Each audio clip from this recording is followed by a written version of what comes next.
내가 믿는 예수님이 어떤 분이신가 정확하게 알고 믿는 것이 참으로 중요합니다. 히브리서는 우리가 믿는 예수님이 어떤 분이신가를 새롭게 그 지평을 넓혀주는 책입니다.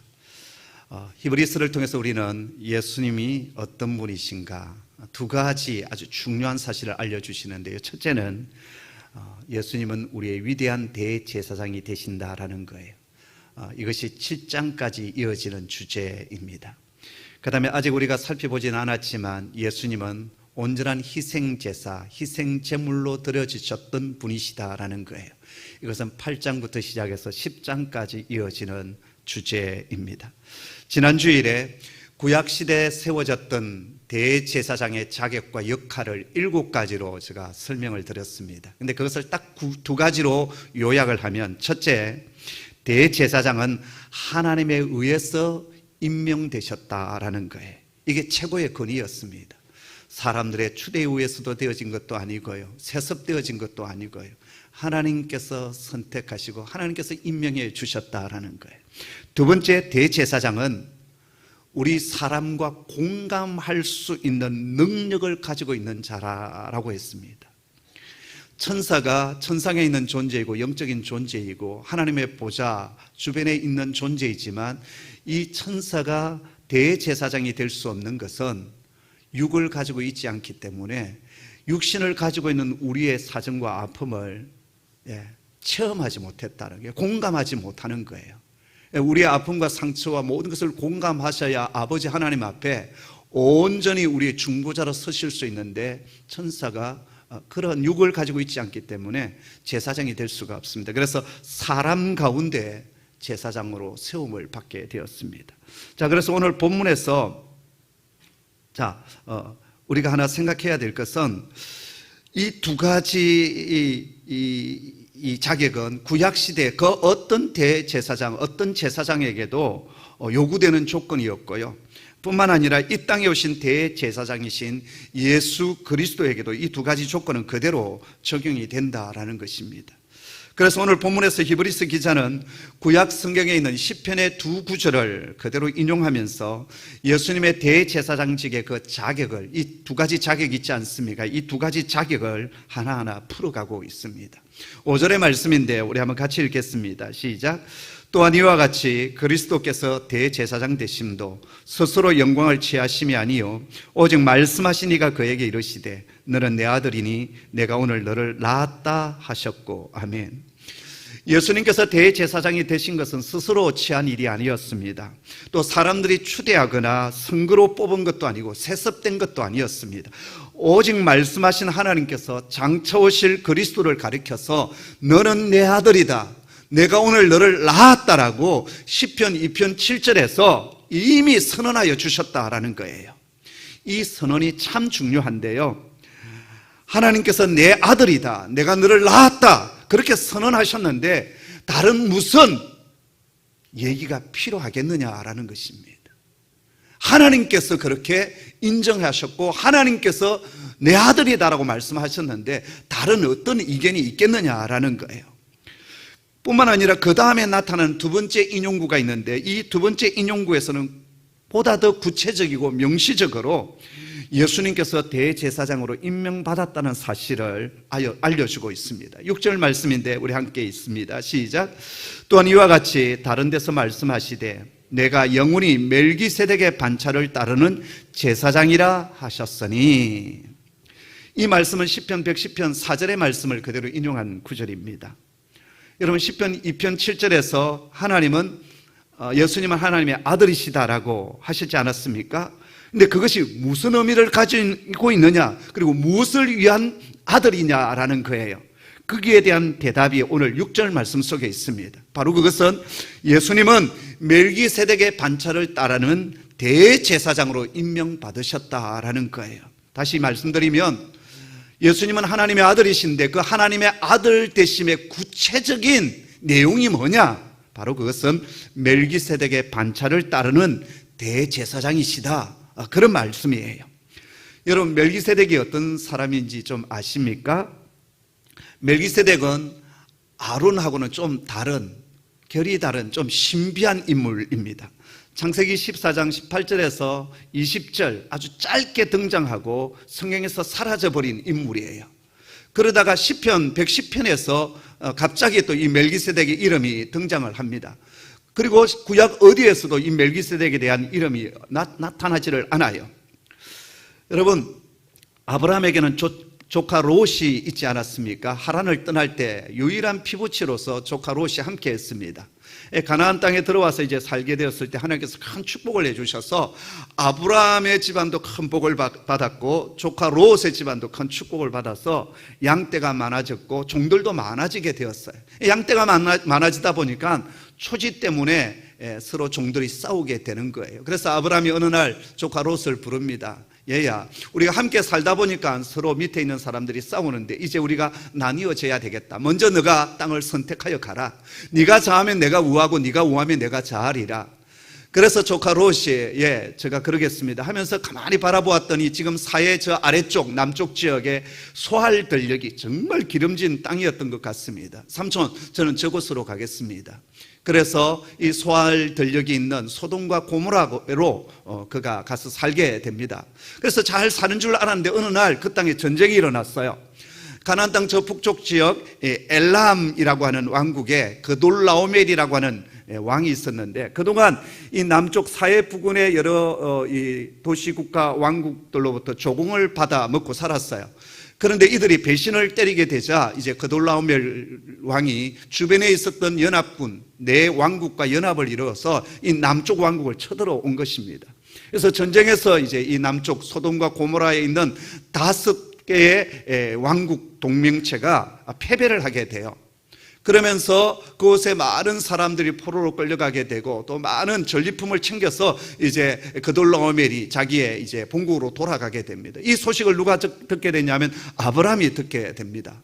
그래서 집에서 길렀던 가솔 318명을 데리고 저 갈릴리 북쪽까지 쫓아 올라가요. 그래서 그돌라오멜 군대를 완전히 쳐부수고 포로로 끌려갔던 이 사해 부근의 이 왕국의 사람들을 다 데리고 또 전리품까지도 다 챙겨서 이제 돌아오게 됩니다. 그런데 돌아오는 길에 누구를 만나게 되냐 하면 살렘 왕이라고 불리어지는 멜기세덱이라고 하는 사람이 등장을 해요. 근데 성경을 보았더니 지극히 높으신 하나님의 제사장이었다 이렇게 말씀합니다. 이 멜기세덱이 뭘 가지고 나오냐면 빵과 포도주를 들고 나와서 아브라함을 이렇게 맞이를 합니다. 그리고 큰 축복을 해요. 그때 아브라함이 이 멜기세덱으로부터 제사장적인 축복을 받고 그가 가지고 있는 것의 10분의 1을 11조로 드리게 됩니다. 그리고 나서 이 멜기세덱에 대한 얘기가 전혀 나타나고 있지를 않아요. 자, 그런데요, 그런 멜기세덱에 대해서 오늘 히브리서 우리가 읽었던 말씀 속에 이 이름이 등장할 뿐만 아니라 히브리서 7장 1절에 보면 이 멜기세덱에 대해서 이렇게 말씀을 하고 있습니다. 우리 한번 7장 1절의 말씀을 같이 자막에 나오죠. 같이 읽겠습니다. 시작. 이 멜기세덱은 살렘 왕이요 지극히 높으신 하나님의 제사장이라 여러 왕을 쳐서 죽이고 돌아오는 아브라함을 만나 복을 빈 자라. 아멘. 자, 여기 보면 멜기세덱의 신분이 나옵니다. 첫째 뭐라고요? 살렘의 왕이었다, 통치자였다라고 얘기해요. 그 다음에 두 번째 지극히 높으신 하나님의 제사장이다라고 얘기를 했어요. 바로 여기에 이제 멜기세덱의 두 가지 직분이 등장을 해요. 하나는 왕이고 또 하나는 하나님의 제사장이다라는 거예요. 자, 그런데요, 시편 110편을 보았더니 이 멜기세덱을 얘기를 하면서 장차 오실 메시아는 왕이시다라는 거예요. 그래서 시편 110편 1절을 보니까 장차 오실 메시아가 왕으로 소개되어져 있고 그리고 4절에서는 그 메시아를 대제사장으로 소개를 하고 있다라는 거예요. 왕과 대제사장직을 한 시편 안에서 하나로 연결하는 유일한 말씀이 바로 이 시편 110편의 말씀이에요. 이게 신학적으로 어떤 의도를 가지고 있느냐 하면, 자, 지금 히브리서 기자는 이 시편 110편의 말씀을 인용을 하면서 예수님은 하나님의 아들이시고 또 왕이시고 그리고 대제사장 되신다라는 것을 지금 설명하고 있는 것입니다. 우리 예수님께서 이 땅에 하나님의 아들로 오시지 않았습니까? 그 하나님의 아들로 오신 것이 구체적으로 뭐냐? 통치자로 오셨다라는 거예요. 만왕의 왕으로 오셨다라는 거예요. 그리고 또 하나는 뭐냐면 하나님과 우리 사이의 중보자로 바로 제사장으로 오셨다라는 거예요. 바로 그분이 예수 그리스도시다라는 거예요. 여러분, 쿰난 공동체, 에세네파 공동체라는 얘기를 가끔 들어보셨는지 모르겠습니다. 1946년 11월 달 사해 호수가 있는 그 기퉁이에 쿰난, 와디 쿰날이라는 곳이 있어요. 여기 보면 이제 저 와디 쿰난의 사진이 나오는데요. 이 사해 부근에 있는 곳입니다. 와디라는 말은 비가 올 때는 물이 흐르지만 비가 그치면 금세 말라버리는 근천을 갖다가 와디라고 그래요. 그래서 이 와디 쿰난이라는 말은 쿰난에 있는 와디라는 그런 뜻입니다. 자, 이곳에 이제 양을 치고 또 염소를 먹이는 베두인이 있었는데 어느 날 염소 몇 마리를 잃어버리게 됩니다. 그래서 이 베두인이 염소를 찾기 위해서 이제 돌아다니다 보니까 저 언덕 위에 자연 동굴들이 보이지 않습니까? 저곳에 혹시 염소가 기어 들어가지 않았는가? 염소는 높은 것을 좋아하니까. 그래서 돌멩이를 들어서 집어 던졌어요. 그래서 애매하고 염소 소리가 나면 좋았겠는데 뭐 정그름 뭐가 깨어지는 소리가 났어요. 이게 무슨 소리지? 그래서 지금 여러분 보시면 저게 별것 아닌 것처럼 보면 상당한 낭떠러지입니다. 저곳을 기어 올라가요. 그래서 동굴 안으로 들어가 보았더니 이런 큰 항아리들이 많이 있는 거예요. 그리고 그 아래는 오래된 양피지에 쓴 고대 문서가 그곳에 있었습니다. 베두인이 이게 뭔지 알겠어요? 그래도 그걸 한 몇 조각 가지고 예루살렘 골동품 가게를 찾아갔습니다. 우리는 인사동을 간 거죠. 가서 보니까 이게 예산 문서가 아니거든요. 그래서 얼마 달러 몇 푼 주고 이걸 이제 그 골동품상에서 사게 돼요. 이 베두인이 돌아와서 무슨 얘기를 했겠어요? 야, 저곳에 있는 걸 가지고 갔더니 예루살렘에서 달러를 쳐주더라. 소문이 막 퍼진 거예요. 그래서 베두인들이 흩어져서 이 동굴 저 동굴 다니면서 그런 것들을 이제 수거하기 시작했어요. 이 소식이 이제 고고학자들에게 들어가게 되고 많은 고고학자들이 와서 이곳을 발굴하게 됩니다. 그래서 제1쿰난, 제2쿰난에서 많은 동굴들을 이제 발굴하고 수색하는 가운데 엄청난 고대 문서가 발견이 되었는데요. 히브리어로 되어져 있는 구약 성경이 다 발견이 되었고 한 800여 개의 문서가 발견이 되어져요. 이 문서를 우리는 사해 문서 또 쿰난 문서 이렇게 불리어지게 돼요. 근데 사람들이 이제 궁금한 거죠. 아니 어떻게 이 황량한 이 유대 광야 이 언덕배지에 있는 이 동굴 안에 이러한 고대 문서가 있게 되었을까? 그래서 그 주변을 유적을 이제 이렇게 발굴을 하다 보니까 지금으로부터 2000년 전 예수님 당시죠. 예수님 당시에 이곳에 한 공동체가 존재했다는 것을 알게 됩니다. 그 공동체를 우리는 쿰난 공동체 또 에세네파 공동체라고 불리어지는데요. 이 에세네파 공동체는 성경에는 나오지 않지만 요즘으로 본다면 수도원 공동체예요. 그냥 따로 떨어져서 경건 생활을 하고 성경을 필사하고 묵상하고 또 매일 물속에 들어가서 정결 예식을 가지는. 근데 그들의 문서를 이렇게 연구하다 보니까 그들은 메시아를 간절히 소망했던 그런 공동체였다라는 거예요. 근데 그들이 소망하고 기다렸던 메시아는 한 분의 메시아가 아니라 두 분의 메시아였다는 거예요. 하나는 어떤 메시아였냐면 정치적인 왕으로 오시는 통치자의 메시아를 기다리고 있었다라는 거예요. 왜 그랬을까요? 그 당시 그 이스라엘 땅은 로마의 압제 아래에 있었던 로마의 총독 정치 속에 있었던 그런 땅이었습니다. 그래서 다윗과 같은 위대한 왕이 나와서 이 땅을 온전히 하나님의 뜻 가운데 통치하는 그런 메시아를 기대하고 있었다라는 거예요. 그러면 그 다음에 또 하나는 뭐냐면 제사장적인 그러한 메시아를 기대하고 있었다라는 거예요.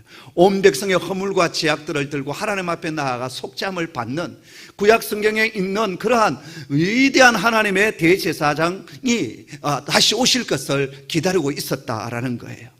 자, 그것이 예수님 당시에 이 쿰난 공동체 에세네파의 공동체의 메시아에 대한 소망이었어요. 여러분, 세례 요한에 대한 정체가 참 궁금하지 않습니까? 광야에서 지냈고 메뚜기와 석정을 먹고 지냈던. 그래서 학자들은 바로 이 세례 요한이 이 쿰난 공동체에 속했던 그러한 인물이 아닌가 대부분 그렇게 얘기를 해요. 자, 그런데요, 오늘 히브리서에서는 이 왕적 메시아, 통치하시는 메시아와 제사장적인 메시아를 하나로 지금 연결하여 말씀하고 있습니다. 누구 안에서? 예수 그리스도 안에서. 그러니까 예수 그리스도 안에 이 두 가지, 그러니까 왕적 메시아와 제사장적인 메시아가 함께 갖추어져 있다라는 거예요.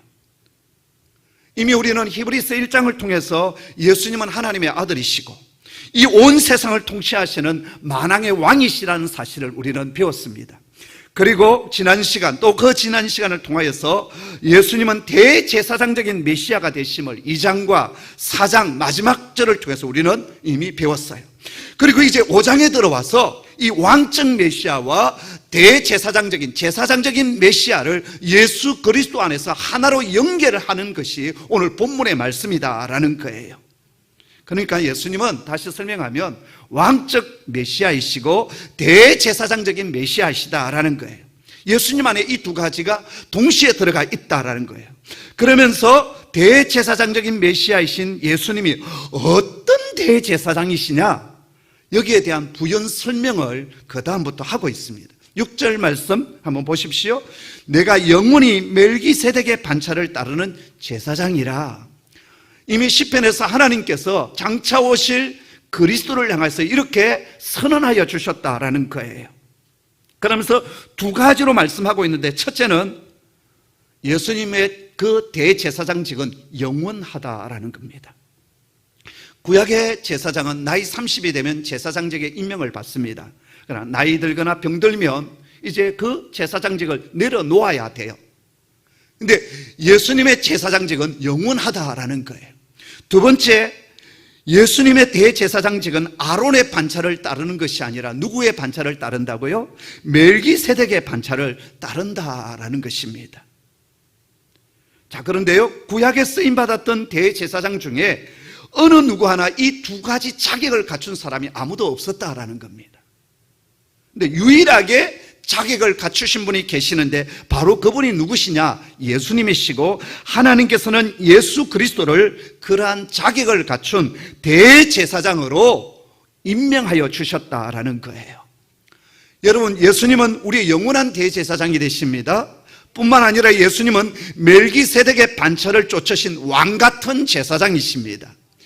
이게 정말 중요한데요, 이게 왜 중요한지에 대해서는 오늘 본문은 설명하고 있지 않습니다. 대신 7장에 가서 이것이 왜 중요한지 그 이유를 설명하게 됩니다. 그래서 저도 오늘 다 설명하지 않고 7장에 가서 설명하도록 하겠습니다. 무슨 드라마를 보는 것 같지요? 예, 어쩔 수 없습니다. 성경이 그렇게 말씀하고 있으니까. 자, 그렇다면 오늘 우리가 주목해야 할 것은 멜기세덱의 대제사장직이 누구에 의해서 인정되었느냐라는 거예요. 바로 그것은 아브라함에 의해서 인정이 되었다라는 거예요. 아브라함은 멜기세덱에게 11조를 바친 사람 아닙니까? 아브라함이 어떤 사람입니까? 하나님께서 그 아브라함을 믿음의 조상으로 직접 부르시고 세운 사람입니다. 그런 아브라함이 멜기세덱에게 축복의 기도를 받고 11조를 드렸다는 것은 멜기세덱은 하나님이 보내신 제사장임을 알았기 때문이었다라는 거예요. 그래서 이 부분에 대해서는 아쉽지만 7장에 가서 설명을 드리도록 하겠습니다.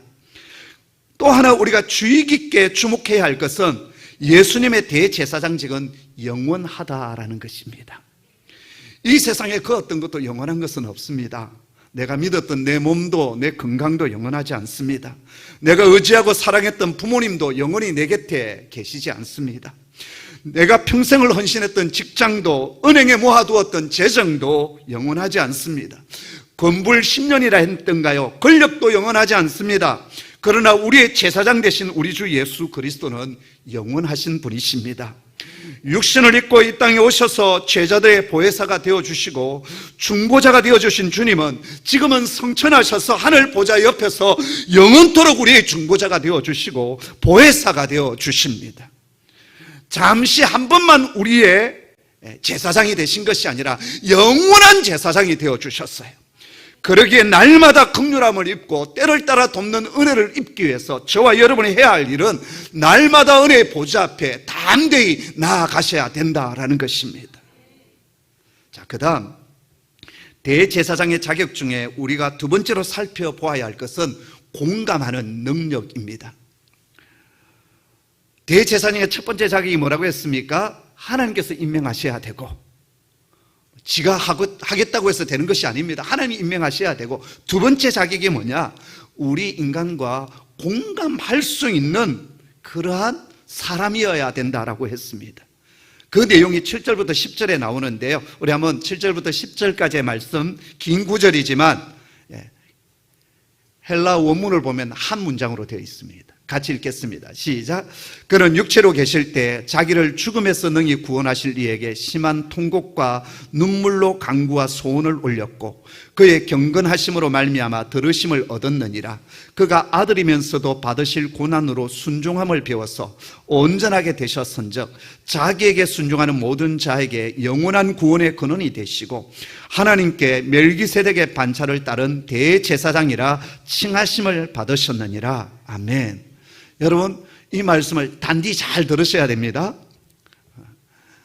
마치 성경 공부하는 것처럼 되어서 딱딱할 수 있는데 단디 잘 들으시길 바랍니다. 여러분, 4장 15절에서 예수님은 우리와 한결같이 시험을 받은 자라고 했습니다. 근데 죄는 없으시다라고 했어요. 근데 그것이 구체적으로 무엇이냐라는 겁니다. 오늘 말씀에서 바로 그것은 예수님의 기도였다라는 것이에요. 예수님은 하나님의 아들이심에도 불구하고 그 받으실 고난을 위하여서 기도하셨고 그 기도가 자신의 뜻을 관철하는 기도가 아니라 아버지의 뜻에 순종하는 기도였다라는 거예요. 그 결과로 말미암아 예수님은 대제사장이 될 수 있는 자격을 온전히 갖추게 되어졌고 그로 말미암아 우리의 구원의 근원이 되어주셨다라는 거예요. 여러분, 이 부분이 정말 놀라운 발견이에요. 저는 목사이지만 이 히브리서의 오늘 이 말씀을 제가 관찰하고 공부하면서 깜짝 놀랐습니다. 예수님께서 우리에게 왕으로 오시고 구세주로 왔으면 끝난 것이 아닌가. 그런데 오늘 히브리서의 본문은 아니다라는 거예요. 여러분, 7절부터 10절까지 보면 우리말 번역에는 많은 동사가 등장하고 있지만 주된 동사, 주동사는 딱 두 개입니다. 첫째는 예수님은 기도로서 순종하셨다. 두 번째 주동사는 구원의 근원이 되셨다라는 거예요. 이 긴 문장의 핵심은 두 가지입니다. 예수님은 기도를 통해서 순종을 배우셨다. 그래서 뭐가 되셨느냐? 구원의 근원이 되어주셨다라는 거예요. 자, 이 두 가지 주동사를 여러분 염두에 두면서 예수님의 기도를 하나하나 좀 살펴보았으면 좋겠어요. 첫째, 예수님은 성육신의 시간이 있었습니다. 여기 보면 육체로 계실 때라고 했는데요, 이 표현은 인간의 모든 연약함을 포괄하고 있는 그런 뜻입니다. 전능하신 아버지 하나님의 아들이신 그분은 우리와 똑같이 육체의 연약함과 아픔의 시간이 있었습니다. 이미 우리는 말씀을 들었기 때문에 이 사실에 대해서 잘 알고 있죠. 두 번째, 예수님은 자기를 죽음에서 능히 구원하실 이에게 기도하셨습니다. 예수님께서 기도하셨던 그 대상은 당신을 죽음에서 능히 건질 수 있는, 또 십자가에 죽이시지도 아니하실 그런 아버지 하나님 앞에 기도를 하셨다라는 거예요. 그 다음 세 번째, 예수님의 기도의 모습이 나오는데 심한 통곡과 눈물로 간구와 소원의 기도를 올리셨다라고 했습니다. 바로 여기에 예수님의 기도의 마음, 기도의 방식이 나오는데요, 심한 통곡과 그리고 눈물로 기도를 하셨습니다. 좀 더 바른 해석을 붙이면 큰 부르짖음과 눈물의 기도였습니다. 복음서에 보면 예수님은 땅에 엎드려서 땀방울이 핏방울이 되도록 기도하셨습니다. 모세 혈관이 터지도록 기도하셨어요. 또 십자가에서 예수님은 어떻게 기도하셨습니까? 엘레 엘리 라마 사박다니, 나의 하나님 어찌하여 나를 버리시나이까? 부르짖는 기도를 하셨어요. 자, 오늘 우리 속에 이런 부르짖는 기도가 있기를 원합니다. 자, 네 번째, 예수님의 기도는 아버지 하나님의 뜻에 온전히 순종하는 기도였다라는 거예요. 겟세마네 동산에 기도하실 때 아버지여 이 잔을 내게서 옮기시옵소서, 그러나 내 원대로 마옵시고 아버지의 뜻대로 하옵소서, 아버지의 원대로 하옵소서. 이것이 예수님의 기도의 핵심입니다. 오늘 우리의 기도 응답은 뭐죠? 내 원대로 내 뜻대로 해달라. 그래서 그것이 되어져야만 응답받았다 하지 않습니까? 그러나 예수님의 기도의 응답은 아버지의 뜻대로 순종하게 해달라는 것이었습니다. 예수님은 이 기도의 응답을 받으셨고 그래서 십자가의 고난을 순종함으로 지고 가셨습니다. 자, 이것을 통해서 예수님은 뭘 배웠느냐? 아버지의 뜻에 순종하는 법을 배우셨다라는 거예요. 바로 여기에서 예수님의 기도와 우리의 기도의 근본적인 차이가 나옵니다. 우리는 우리의 뜻을 구합니다. 그게 이루어져야 응답받았다고 생각합니다. 그러나 예수님의 기도의 목표는 순종이었고 응답의 결과로 순종을 배웠다라고 지금 얘기합니다. 예수님은 십자가 위에서요 12군단 더 되는 천군 천사를 부를 수가 있었습니다. 한 군단이 6,000명의 군사를 의미합니다. 12군단이면 적어도 7만 2천 명이 넘는 저 하늘에 있는 천군 천사를 동원해서 앞에 있는 로마 군병을 썰어버리고 대적자 모든 제사장의 무리들을 다 썰어버릴 수도 있습니다. 근데 주님은 그 신적인 능력, 당신이 가지고 계시는 그 하나님의 아들의 능력을 전혀 사용하지 않으셨습니다. 왜요? 끝까지 아버지의 뜻에 순종하기 위함이었습니다. 예수님에게서 가장 큰 시험이 뭔지 아십니까? 무리들이 이런 소리를 지릅니다. 네가 하나님의 아들이냐? 그러면 십자가에서 한번 내려와 봐라. 그러면 우리가 너를 믿겠노라. 이건 가장 강력한 시험이었습니다. 그러나 그 상황 가운데서도 죽음에서 능히 구원하실 수 있는 그 아버지 하나님 앞에 눈물로 부르짖으며 간곡하게 기도했습니다. 그 기도는 뭐였느냐? 이 잔을 내가 옮겨달라고 한 것이 아니라 이 잔을 내가 기꺼이 받을 수 있도록, 이 시험에서 이길 수 있도록 그 능력을 달라고 주님은 기도하셨습니다.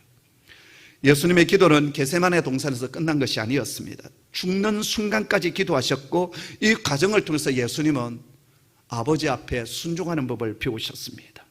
그 결과로 예수님은 우리의 구원자로 완전해지셨다라는 거예요. 여기 완전이란 말에 오해가 없으시길 바랍니다.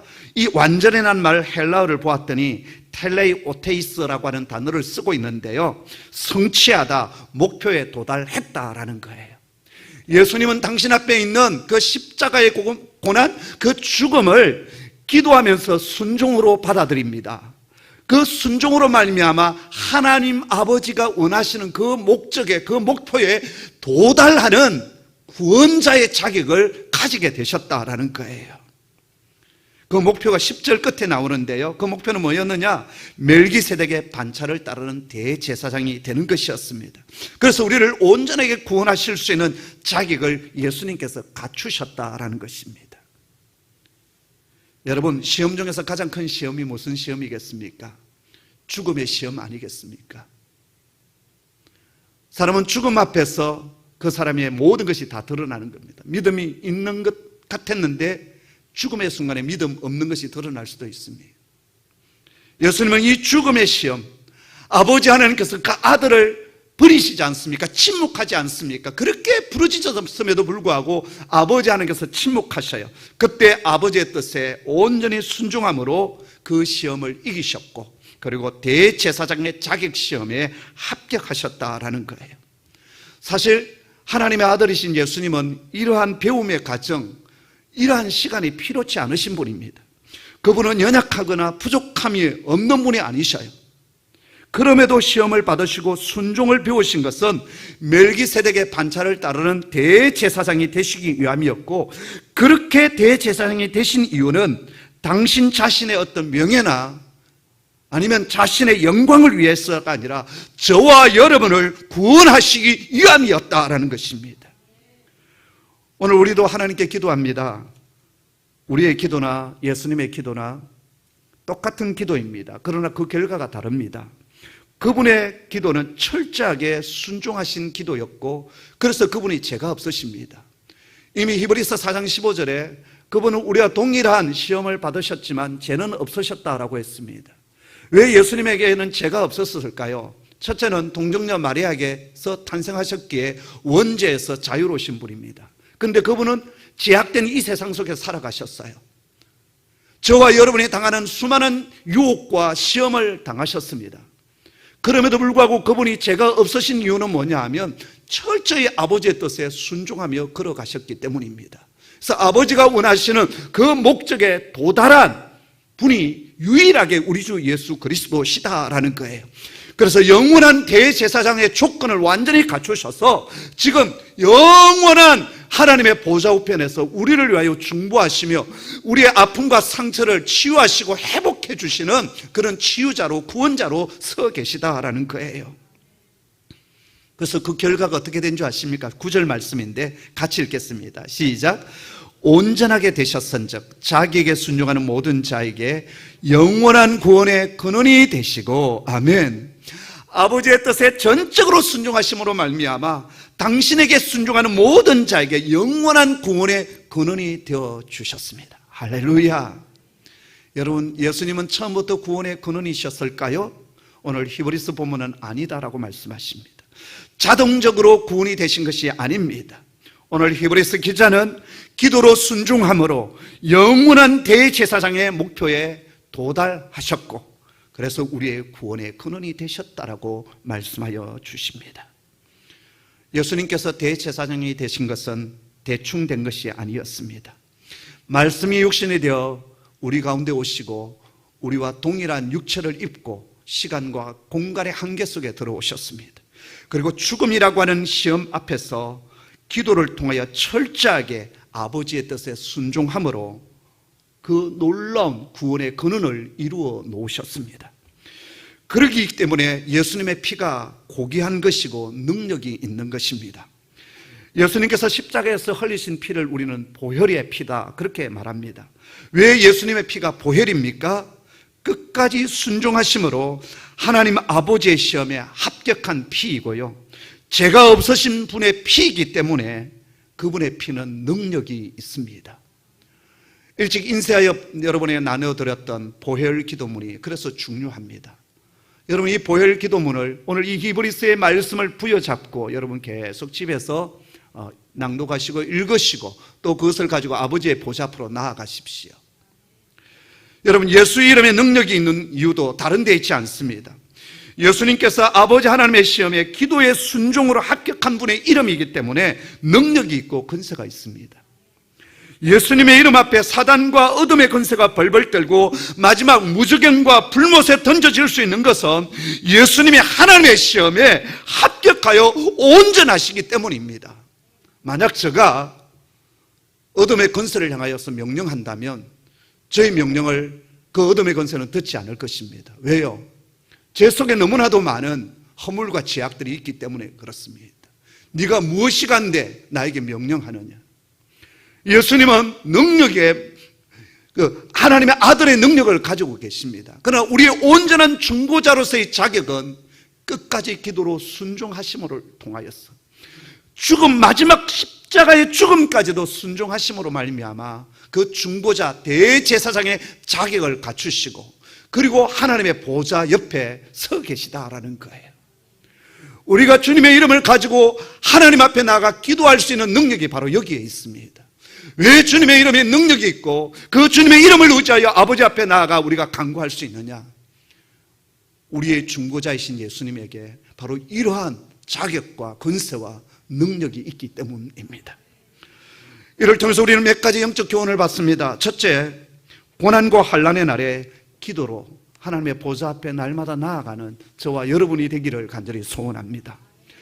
우리에게 주신 예수 그리스도의 그 이름의 능력을, 그 보혈의 능력을 날마다 사용하도록 하십시다. 예수님은 하나님의 아들이심에도 불구하고 큰 부르짖음과 눈물로 기도하셨습니다. 그리고 그 기도를 통해서 순종을 배우셨습니다. 그리고 우리의 구원을 이루어 가셨습니다. 저와 여러분도 우리 삶 속에 있는 크고 작은 아픔과 문제, 또 고난의 문제를 기도를 통하여서 하나님의 뜻을 깨닫고 하나님의 구원이 우리의 가정 속에, 우리의 삶 속에 일어나기를 간절히 소원합니다. 두 번째, 예수님처럼 기도의 순종을 배워가는 종들이 되도록 하십시다. 내 뜻을 구하기보다 아버지의 뜻을 구하는 순종의 사람이 되어서 하나님의 목적에 도달하는 그리스도인들이 되도록 하십시다. 우리는 처음부터 아버지의 목적에 온전히 도달할 수는 없을 것입니다. 그러나 하나하나 기도하며 그 순종을 배워나감으로 말미암아 주님이 원하시는 그 목적, 주님이 바라시는 그 목표에 도달하는, 그래서 주님 앞에 섰을 때 잘했다 칭찬을 듣는, 신실한 하나님의 사람 되기를 소원합니다. 세 번째, 오직 우리의 유일한 소망은 예수 그리스도 한 분밖에 없음을 날마다 고백하며 살아가도록 하십시다. 이 세상의 모든 것은 풀의 꽃처럼 사라지고 없어지게 될 것입니다. 내가 겉으로 의지했던 것들도 한순간에 사라집니다. 그래서 이 세상만 바라보면 솔로몬이 외쳤던 것처럼 허무할 수밖에 없습니다. 헛되고 헛될 수밖에 없습니다.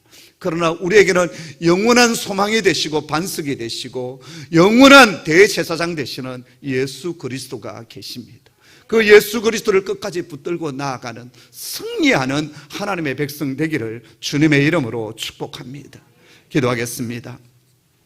아버지 하나님, 히브리서의 말씀을 통하여 우리가 믿는 예수님이 어떤 분이신지를 더욱 구체적으로 알려주시니 감사합니다. 주님의 이름이, 주님의 그 보혈의 피가 능력 있음을 저희가 믿습니다. 그 이름과 그 피를 의지하여 아버지 하나님의 보좌 앞으로 나아갈 때마다 그 이름의 능력이 주님 나타나게 하여 주시고, 그 이름의 능력으로 기도할 때 하는 구체적으로 내 삶 가운데 하나님의 일하심이 경험되게 하여 주시옵소서. 감사합니다. 예수님의 이름으로 기도드리옵나이다. 아멘.